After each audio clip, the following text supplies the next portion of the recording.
Christmas, Mukkoti Ekadashi, నూతన సంవత్సరం మరియు సంక్రాంతి శుభాకాంక్షలు తెలియజేస్తూ శ్రీ ఎలక్ట్రికల్ వెహికల్స్ వారు ప్రత్యేకమైన ఆఫర్ అందిస్తున్నారు.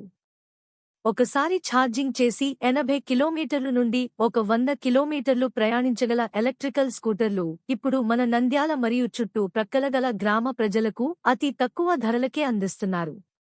అలాగే వీరి వద్ద కొత్తగా స్కూటీ కొన్నవారికి స్కూటీ కవర్ మరియు హెల్మెట్ కూడా ఉచితంగా అందిస్తున్నారు. మరిన్ని వివరాలకు సంప్రదించండి. నూనపల్లి బ్రిడ్జి నుండి 100 మీటర్లు మరియు రైతునగరం బ్రిడ్జి నుండి 500 మీటర్లు దూరంలో Sri electrical vehicles, Shanmukha dental care దగ్గర, రైతునగరం రోడ్, నూనపల్లి, నంద్యాల. సంప్రదించవలసిన ఫోన్ నంబర్లు 8332950956, 8332932056.